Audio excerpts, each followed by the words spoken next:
Thank you very much, Honorable Speaker. And I rise with your leave and guided by the directions that you have just given to wrap up what has been a long but interesting debate on the appropriation bill for 2018-2017. In doing so, you have guided us well regarding Section 41, subsection 2, which provides the ambit within which I propose to deal with the wrap-up.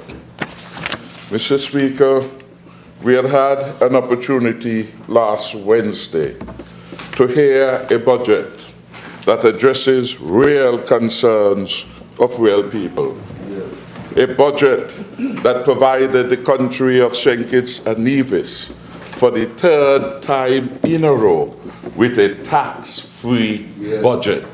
No mean achievement, Mr. Speaker, no mean achievement.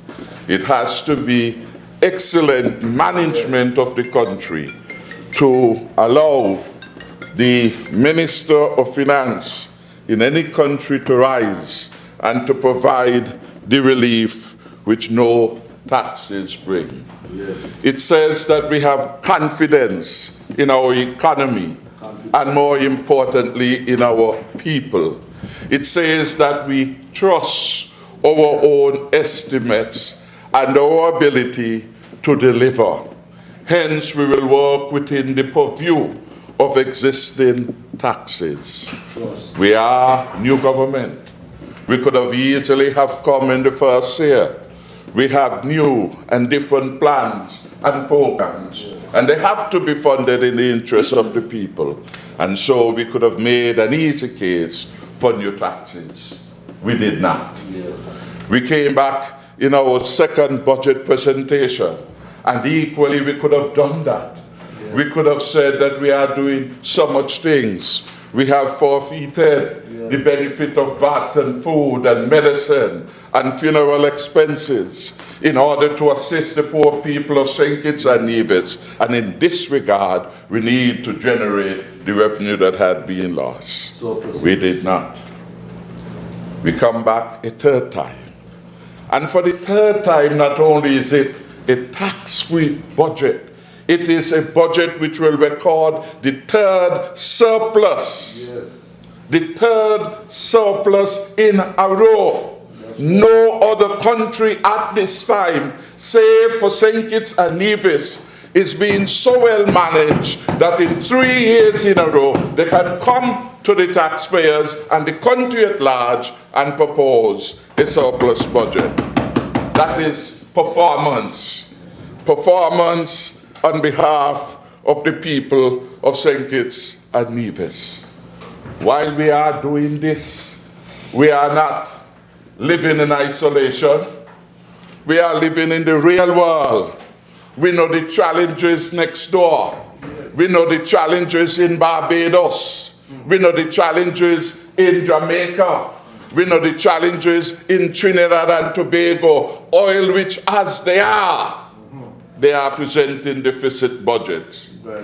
We in St. Kitts and Nevis have now become the model of a well-managed small island state. And that is the reality. It is a reality which frightens member opposite. It is a reality that they can't deal with. And the simple reason, we have the confidence of the people and the economy at the level of the corporation and at the level of the individual. The personalities are responding well every time to the budget put forward by this country and the opportunities it provides for growth. The learned Attorney General in his presentation did the important contrast. What was under the Douglas administration? What is under the Team Unity administration? You take up the Director of Auditor report year after year, and he would have warned the Douglas administration about their wandering ways of deficit spending, and that one day that deficit spending would have caught up with them. And it took from 95 to 2011 for it really to come home. The tricking of squandermania, the tricking of profligacy, the tricking of corruption sown by the Douglas administration came to birth, matured and delivered in 2011, forcing the member for number 6, now the rejected leader of government, to come to the country and to say, we have bankrupt the country, we have no monies to pay our bills, therefore we will now go to the IMF to borrow $250 million. That is what it was. $225 million. And had the failed leader, member for number 6, not gone to the IMF, there would have been no wages paid from July, no salaries paid from July 2011. It was to the IMF on his knees he went a begging to be able to pay ordinary expenses related to the government of the country. And we say, that is a stigma of the past. Never again under Team Unity will our country go to the IMF a begging. Never again, because we are better than the rejected team opposite, Mr. Speaker. And that is why they came here. And for the last couple of days, it was a song and dance. And it was really a bad song for Christmas. A song and dance and a bad selection for Christmas. Huh? The outer key. That is why they love the song. They say, back out. Back out mean that under Douglas, Labour will always be out of government. Always be out. Always be out.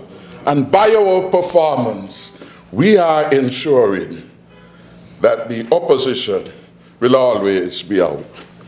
The health of the economy in 2014, relative to what it is now, is one of contrast. The IMF, in the report for 2014, Article 4 says, following a prolonged slowdown, the GDP declining by a cumulative percent from 2009 to 2012, according to the IMF report, because they showed a fascination for the IMF reports. It was as if they are Bible, no mistakes. So we go back to the same IMF report in their last year of doing business for themselves while in government. And the IMF report says, following a prolonged slowdown, with GDP declining by a cumulative 10 percentage point, 10% in 2009 to 2012, the economic growth is projected to be a meager 1.7 in 2013, although the recovery, 1.7 in Nevis, will be weaker. That is at page 4, paragraph 1. And it says they expect to see some recovery in tourism and construction, fueled with larger inflows from the CBI. So we are talking minus 10. Understand? Every year from 2015, you add cumulatively 5%, 3.2. It's positive plus positive plus positive, no diminution. No. The first 4 years, the negative 10 in the last year as a result of the CBI. And we'll get to that. They get a growth, 5%. Well, if a man owe you 10, yes, and he gives you 5, he still owe you 5. Yes. He still owe you 5. You're in the hole still. You've gone down 10 feet. That is what declining growth is. You went down 10 feet in the ground, and you come up 5. You're still in the hole. That is why old people say, when you in the hole, stop digging. Yeah. That is what Edmund Lawrence used to tell Douglas. Yes. When Douglas called him to ask for money, he said, well, Dr. Douglas, this is a bank, and Edmund felt it was his bank. So Edmund saying, this is a bank, You can't spend the same money twice. When you in the hole, stop digging. Stop the squandermania. So he went down 10 points down. 10% down, according to the IMF. And then he comes to say, well, I catch myself, I have 5. But you're still in the hole down there. Yes. That is the point. You are still in the hole. Positive growth is always better than negative growth. It's the base from which you start. When you start 10% down and you come up 5, you are still in the hole. And I want to help them to understand, if an individual walks backwards 10 feet and then he walks 11 feet forward, he's only 1 foot further than where he began. You understand? He walked 10 feet backwards, then he come forward 11.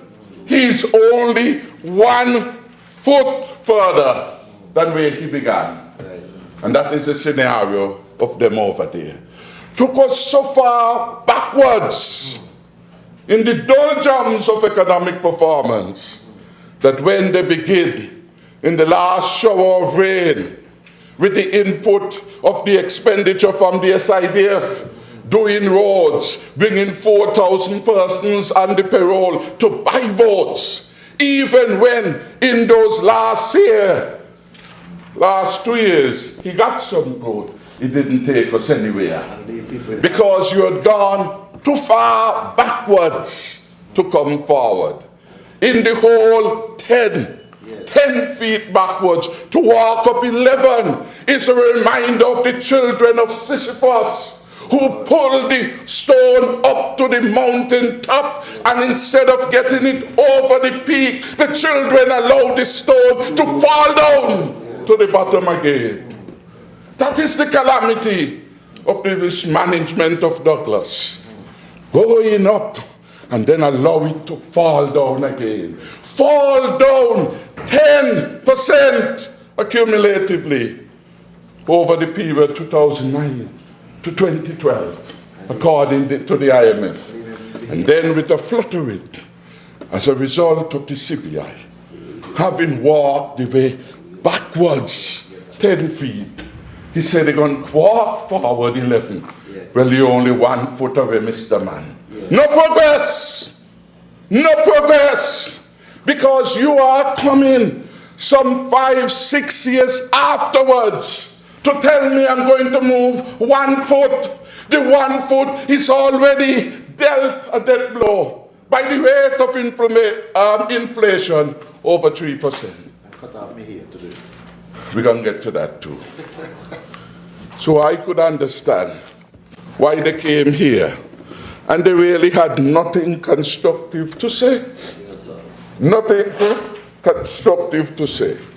The leader starts with a pathetic and disingenuous response to the budget, relying on hyperbole, innuendo, and hearsay to concoct the basis of his response. And his presentation, after 20 years at the helm of the country, and the majority of that time as a Minister of Finance, reflect a fallacious premise and a fatal lack of understanding of how government and the budget process works. And the member for number 1 made that point repeatedly. He doesn't understand how the budget is framed. He's a man accustomed to just read the notes. And this last time, he didn't have good people to prepare the notes. He called Halva Hendrickson. Halva said, he busy with his daughter getting married later this month. He ain't got no time for that. He called Mr. Edmead. Mr. Edmead said, but why are you waiting so late? Listen to me, me in the last lap, or you come to me, that's this minute. And then me knock up something called talking points. That way he was going backward and forward, because he don't know which page to talk on. Incoherent in the presentation which he brought to the House.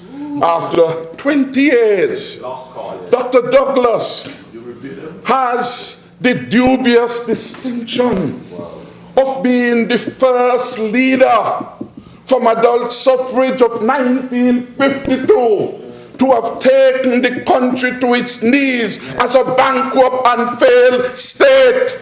Even Haiti in 2011 recognized internationally because of all the overthrows.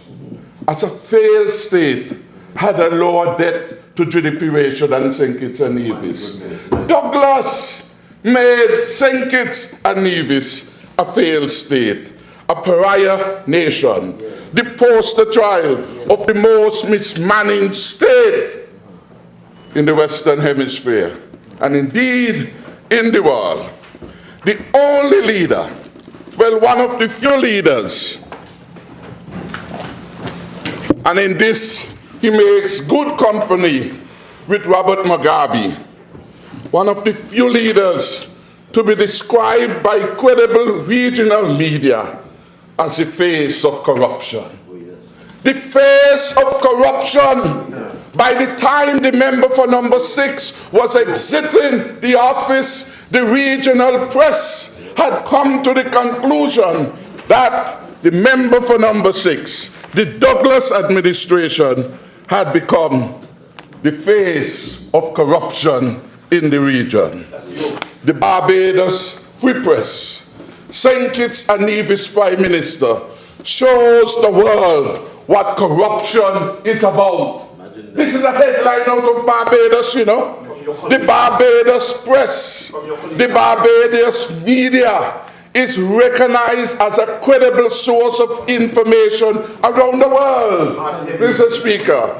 And the press says that St. Kitts and Nevis Prime Minister shows the world what corruption is all about. And the face of corruption, the face of corruption, the face of corruption is that of the ex-St. Kitts and Nevis Prime Minister, Denzil Douglas.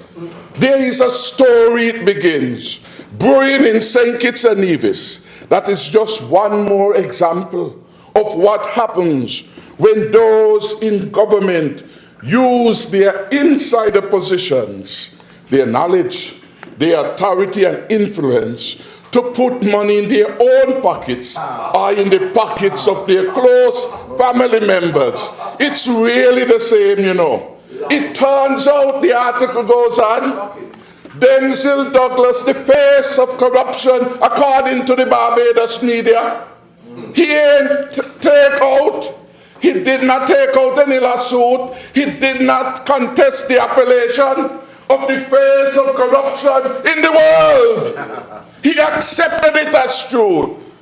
It turns out, a paragraph 2, that Kate Woodley, the mother of the children of recently re-elected Prime Minister Denzil Douglas, has a consulting business that received funds from the St. Kitts and Nevis Labour Party, among others. And it said it gets worse.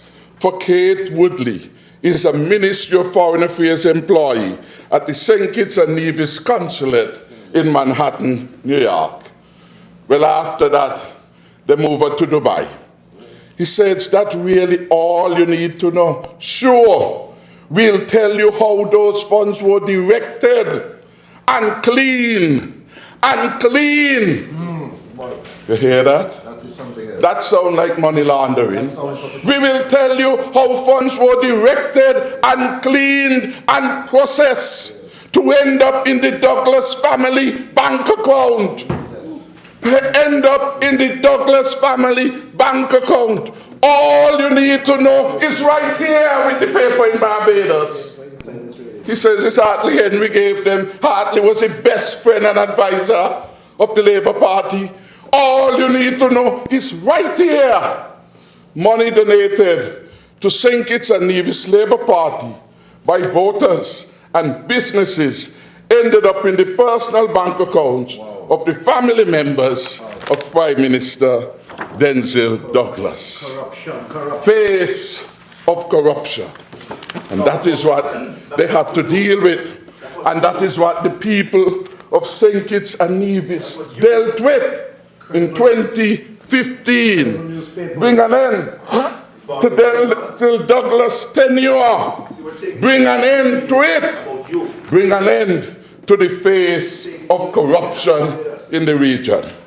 I go to another regional newspaper, the Jamaica Observer, and it says the year 2012 is likely to see a deepening of the profound multidimensional crisis of the Caribbean. Unfortunately, the political leadership necessary to help extricate the people of the Caribbean from this dire situation is hardly anywhere in sight. Caribbean political leaders are often deceptive. A recent example being Prime Minister Denzil Douglas of St. Kitts. Look at that. Denzil Douglas, the face of corruption, according to the media in Barbados, according to the media in Jamaica. The face of deception is Denzil Douglas. And it took us until 2015 to recognize the face of corruption and deception had to go. Yes. And the people said clearly, he, meaning Denzil and Douglas, and the rest of us live in different Caribbeans. What? You understand? Denzil Douglas, according to the Observer, was disconnected from reality. He was deceiving himself. He had become hoodwinked by his own deception. So when he came, talking emotive words and language about corruption, he wanted to hide. He reminded me of the story that Comrade Limo told from time to time. The mother and Victoria Road going up by the park, and her neighbor with whom she held an antagonistic relationship was coming up. The one who was there first had a Bigfoot. Bigfoot used to be popular them days. Sometimes people say it's true up here. They walk up here and the person got a Bigfoot. Sometimes they would even talk which Obia was stronger, the Obia done in St. Kitts or the Obia done in Nevis. And oftentimes it was the one in Nevis that appeared stronger. And so the neighbor is coming up on the opposite side. And the child said to the grandmother with the Bigfoot, Mama, wanna see so-and-so come? It was an old lady going by the surname of Carty, the first name. He said, don't you see the neighbor come? He said, what? He said, Mama, you have to tell about the Bigfoot before she tell you about yours. Douglas didn't want this conversation that the member for number one brought up about the face of corruption and deception to be part of the debate. And so he came to try to see if he could have first us. Luckily, nobody over here have no Bigfoot. Luckily, nobody over here has a Bigfoot. But it's not just that he was corrupt. It was not just that he was deceptive. It was that he was a waste of time at the financial crease of the country. And in that regard, there was an article published by Abe News in December 2011. He said, debt before dishonor. St. Kitts and Nevis defaults as it restructures. Debt, the EBT, before dishonor. That is what Denzil Douglas, as leader of the former administration, brought to St. Kitts and Nevis. Dishonor. Dishonor. By taking a country with a surplus to making it the basket case of financial management anywhere in the world. A debt to GDP ratio unheard of. except for a failed state. And when somebody pointed out to Robert Mugabe in Zimbabwe what St. Kitts' debt to GDP ratio was, Mugabe laughed. Laugh at Douglas, one who has been described as the most corrupt politician. Robert Mugabe laughed at the calamity that the member for number 6, he was the head of Zimbabwe, a failed state. He chalked up debt. And hear what the paper says. As one of the most heavily indebted countries in the world, public debt around 200% of GDP. 200. Doubling up. 200. Doubling up. Doubling up. 200. 200% of all you have and all you ever will be. 200% of all your flows, unable to pay your debt. He says the credit rating of St. Kitts and Nevis was pretty low before the credit event took place. Well, what is the credit event? It was, when he failed to pay the bonds that were issued, interest on the government bonds. They did not pay that. And that triggered the crisis. Yes. And so the head of the rating agency in Trinidad, Carrie Chris, had that to say. He said Wednesday's development means that the rating for the government of St. Kitts and Nevis would now be D. D means default, no good. That is what he brought, the debt stock of St. Kitts and Nevis. It had become junk bonds. It was of no value. Worthless. D, no good. D, as in Douglas, no good. However, as part of our benchmarking and monitoring of developments in the Caribbean, we do maintain a private rating on each government of the region.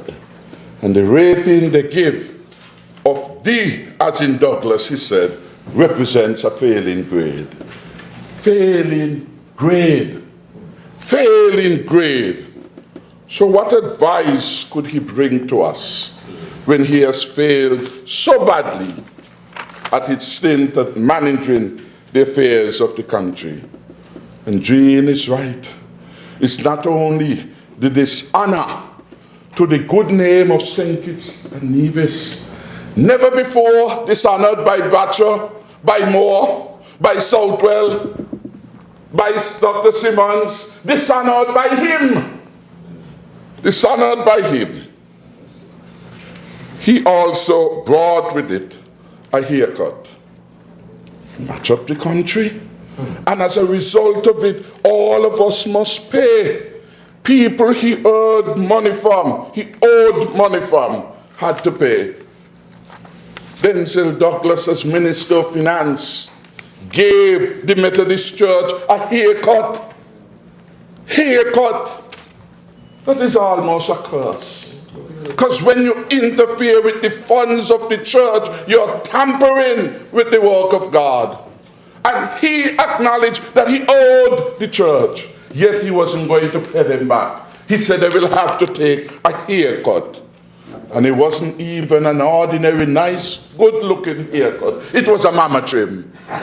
The magnitude was what in my day we call a mama trim. It was a ridiculous trim. Everything God. You have to go and put grease on your hair and hope that it will go back soon. Because everybody who meet you know you're a small boy, a mama trim. Not a professional barber who do the work. We call it then a mama trim. The church got a haircut. The RBTT got a haircut. The National Bank got a haircut. Social Security had a haircut. Poor people money. Poor people money squandered, and we have to pay again by the haircut. And if that was bad at the level of the institutional stability within the country, he made the ordinary man in St. Paul's in Tabernacle, in Phillips, in Old Road, in Bastia, in Charlestown, in Gingerland, in Newcastle, pay again. What did he do?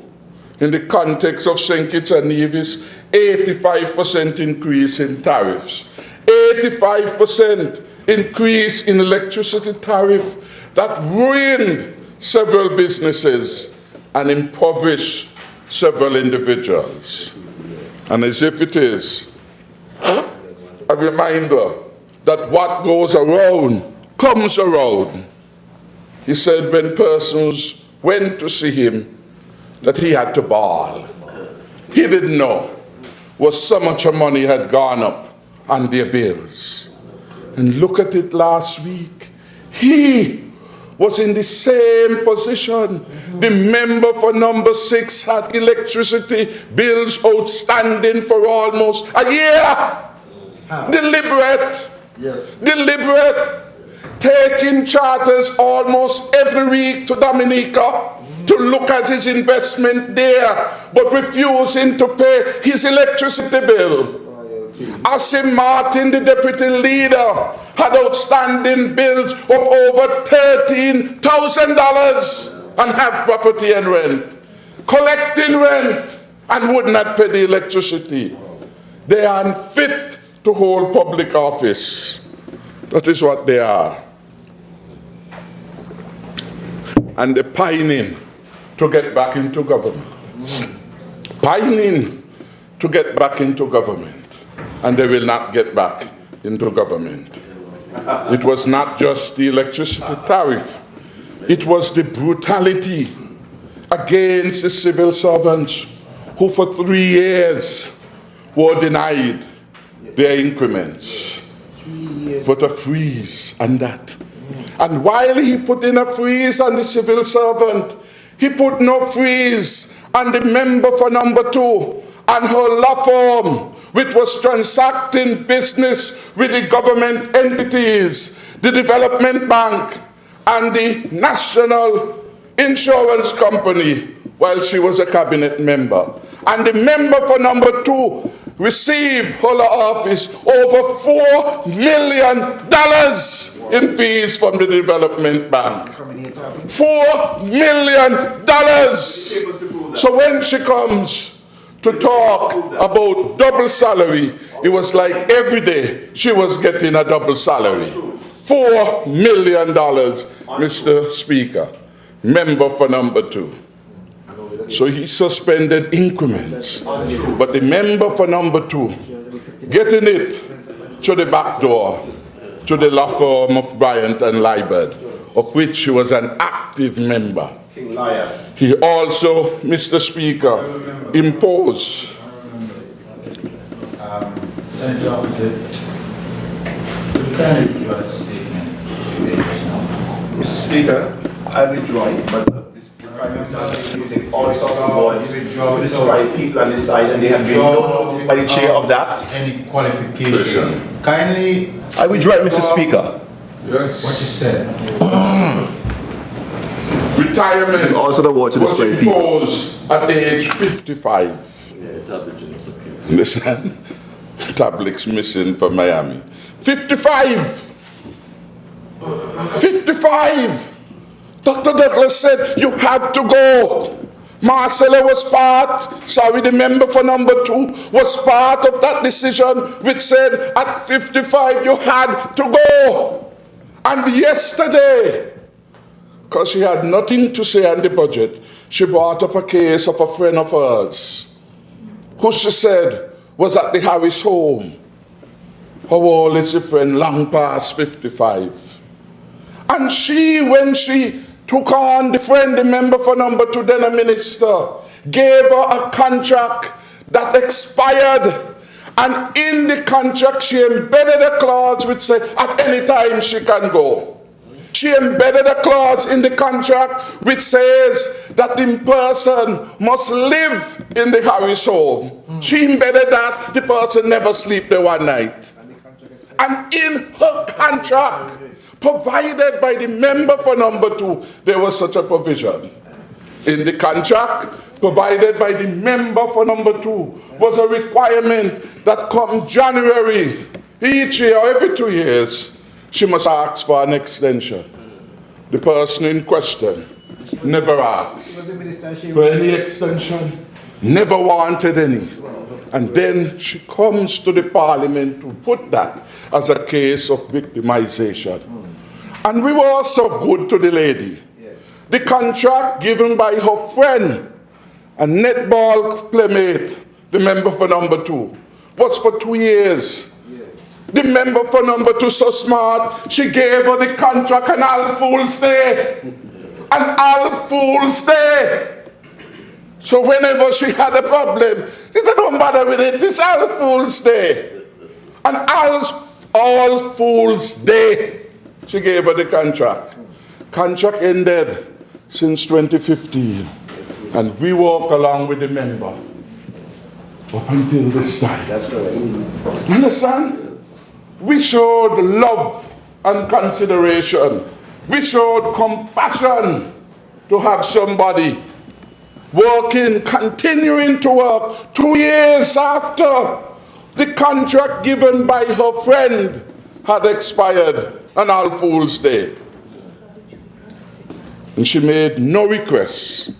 And yet, that becomes a problem to feature in the budget debate by a member for number 2 who had always been busy in cabinet with the mortgage documents. That was how she spent her time. $4 million from the development bank in fees. And she is a minister. She was behind the Douglas administration near crucifixion of the Honorable Constance Mitchum. She was behind it, said that those fees ought to be recaptured, be appropriated by the state. And she found herself in a cabinet. And in the cabinet, she looking after her law firm. No conscience, Mr. Speaker. Then they introduced into the debate,